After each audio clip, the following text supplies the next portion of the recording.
পিতামাতা যদি অমুসলিমও হয়, আপনি নৌ মুসলিম মুসলমান হয়েছেন, তারা অমুসলিম অবস্থায় আছে, হাদিস বলতেছে, কোরআন বলতেছে, ও সাহিবুহুমা ফিদ দুনিয়া মারুফা, আপনাকে সুন্দর আচরণ করতে হবে।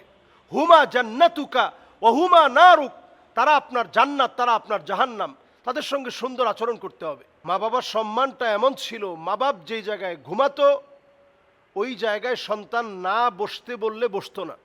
আমার আব্বা আম্মা এখানে ঘুমায়, পিতামাতা মাথায় হাত দিয়ে আদর করে যখন বলতো যে বাবা বস এখানে, তখন বসতো, এর আগ পর্যন্ত দাঁড়িয়ে থাকতো। প্রত্যেক পিতামাতাই সন্তানের প্রতি প্রাপ্য কিছু অধিকার পাও না, এই অধিকারগুলো যদি কেউ না দেয়, আল্লাহর আদালতে আল্লাহ তাআলা আপনার দিকে তাকাবেন না। লা ইউকাল্লিমুহুমুল্লাহ, আল্লাহ কথা বলবেন না।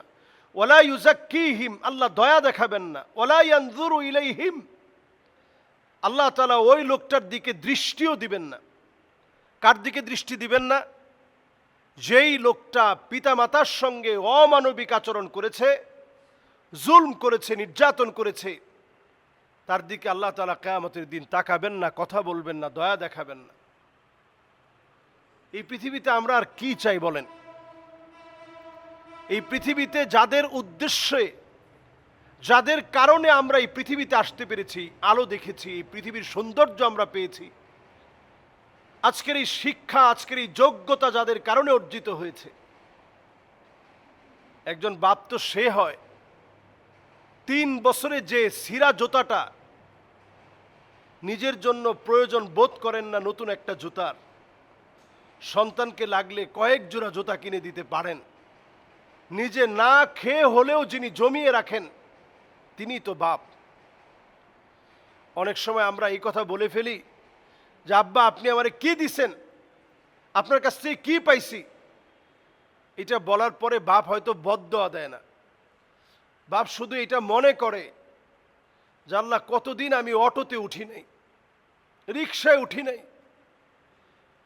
শুধুমাত্র আমার সন্তানের জন্য 10টা টাকার ভবিষ্যৎ আমি রেখে দিয়েছি, যে আমার সন্তানটা এই টাকাটা দিয়ে ভালো চলবে।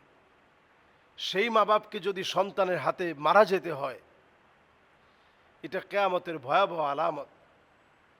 এবং যেই সন্তান এটা করবে, এই সন্তানের ভোগান্তি শুধু দুনিয়াতে তো না, আল্লাহর আখিরাত তো তার জন্য একেবারে শূন্য।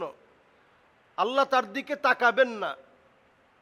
ওয়ালা ইউকাল্লিমুহুমুল্লাহ, কথা বলবেন না। ওয়ালা ইউযাক্কিহিম, দয়া দেখাবেন না।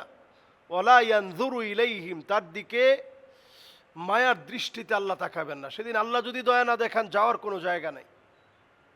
প্রিয় ভাইরা, পিতামাতার সঙ্গে উত্তম আচরণ এখন থেকে শেখা উচিত।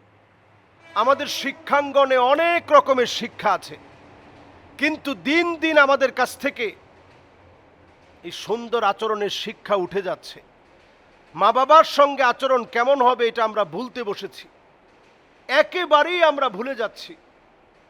পিতামাতার সঙ্গে সুন্দরতম আচরণ করুন, হেসে হেসে পিতামাতার সঙ্গে কথা বলেন। বৃদ্ধ অবস্থায় এক কথা বারবার রিপিট করে আপনি রাগান্বিত হয়েন না। আপনি এরকম ছোটবেলায় অনেক বলছেন, কেন? মা কিন্তু রাগান্বিত হয় না, উত্তর দিয়েছে। এটা কি? 100 বার বললেও মা মনে করতেছে আমার বাচ্চা শিখতেছে। এজন্য পিতামাতার সঙ্গে ধমক দিয়ে কথা বলেন না, পিতামাতার কাছ থেকে দোয়া নেওয়ার চেষ্টা করেন। খেদমত করতে পারলে নিজের জীবনের সেরা সম্পদ বলে মনে করবেন, যে আমার বটবৃক্ষটাকে আমি অন্তত খেদমত করে দিতে পেরেছি। খাওয়াতে পারলে মনে করবেন অনেক কিছু জীবনে অর্জন করেছেন, যে আমার মাকে আমি একটা লোকমা খাওয়াতে পেরেছি, আমার বাপকে একটা লোকমা খাওয়াতে পেরেছি। বড় আফসোস আর পরিতাপ এখন আমাদের, যে আমরা এই যুগে এসে পিতামাতাকে দুঃখ দিয়ে, কষ্ট দিয়ে আমরা কথা বলি, পিতামাতাকে যন্ত্রণা দিয়ে আমরা কথা বলি, তাদের সঙ্গে জাড়ি মেরে উঠে আমরা কথা বলি। অথচ পিতামাতা যদি অমুসলিমও হয়, আপনি নৌ মুসলিম মুসলমান হয়েছেন, তারা অমুসলিম অবস্থায় আছে। হাদিস বলতেছে, কোরআন বলতেছে, ও সাহিবুহুমা ফিদ দুনিয়া মারুফা, আপনাকে সুন্দর আচরণ করতে হবে। হুমা জান্নাতুকা ও হুমা নারুক, তারা আপনার জান্নাত, তারা আপনার জাহান্নাম, তাদের সঙ্গে সুন্দর আচরণ করতে হবে। সুতরাং যেই ছেলে এই অমানবিক কাজ করেছে অনতিবিলম্বে তার শাস্তি নিশ্চিত করেন, জনসম্মুখে তার শাস্তি নিশ্চিত করেন, যাতে করে 8-10টা ছেলে তার কাছ থেকে যেন শিক্ষা নিতে পারে। যারা পিতামাতার খোঁজ খবর নেয় নাই, ওই যুগ্ম সচিবের শুধু চাকরি থেকে বরখাস্ত করলেই চলবে না, এদের দৃষ্টান্তমূলক শাস্তি হওয়া উচিত। এরা যেন অন্তত বুঝতে পারে যে একজন বৃদ্ধা মা কতটা কষ্ট পেয়ে তিলে তিলে মৃত্যুবরণ করেছে, এটা যেন তারা শিখতে পারে। এজন্য আমরা মানবিক হওয়ার চেষ্টা করি। ইসলাম আমাদেরকে মানবিক হতে বলেছে।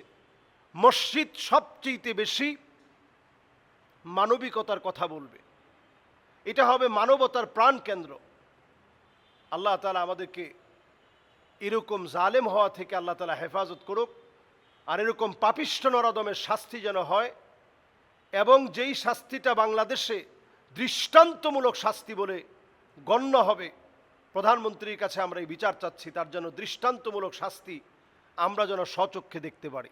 আসসালামু আলাইকুম ওয়া রাহমাতুল্লাহি ওয়া বারাকাতুহু।